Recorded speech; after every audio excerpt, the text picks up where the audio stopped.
Okay, so if you don't know what a recommender system is, it's basically how Netflix decides which videos to suggest, or how Amazon decides the next thing they think you should buy, how Spotify recommends new music for your playlist. It's an information filtering system that gives a suggestion for items that are most pertinent to a particular user. And they're particularly useful when someone needs to choose something from a potentially overwhelming number of options, right? They help solve decision paralysis, basically. So there are basically two types of recommender systems. The first is collaborative filtering. So it's a people who liked X also liked Y system. So it looks at the content you've interacted with, viewed, liked, bought, and looks at people who interacted with many of the same things, and then looks at what other things those people liked, and the other things are what the system recommends to you.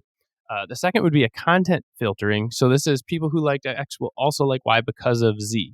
So it looks at attributes of the content you like. So if it's videos, maybe it's like the genre or director. If it's food, then maybe it's cuisine or ingredient.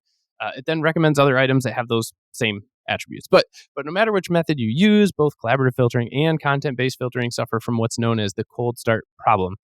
So the recommender system wants to suggest content you'll interact with, but the only way it knows what to recommend is if you interact with content. So both of those start with an assumption that you did something, and that's how it knows what to recommend. The recommender systems have a hard time getting off the ground because users need to already be kind of somewhat active for the system to get a read on it. So, in addition to the cold start problem, there's another problem inherent to most recommender systems, which is that they quickly turn into a popularity contest. So, collaborative filtering runs the contest among people who consume the same content you did. Content based filtering runs that same contest around items that share attributes with content that you consumed in the past. But it's still a matter of picking like the most popular item. And underlining all of that is the assumption that more popular items have a higher chance of converting. So if I give you something that everybody looks at, there's a higher chance you're going to actually buy it too, which is not necessarily true. So when we built our recommender system, we wanted to overcome the cold start problem. We also wanted to test that hypothesis.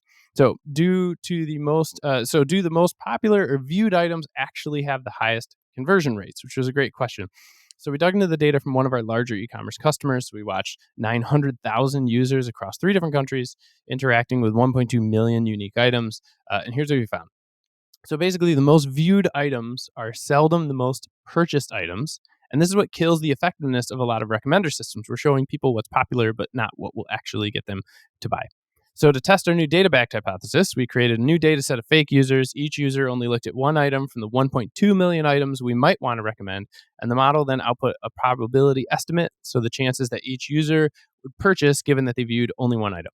And what we found after crunching this data was that of all the users our model said would buy, 79% actually did. And actually, when we got our predictions wrong, we were more likely to think people wouldn't buy when they actually did. So like that's cool too, or more upside. So in all, we found between 12,000 and 25,000 individual items out of this list that had a 90% or greater chance of influencing a purchase, like actually getting someone to buy. So that gives our recommender system more than enough items to suggest to users, even if they've never done anything on the app before.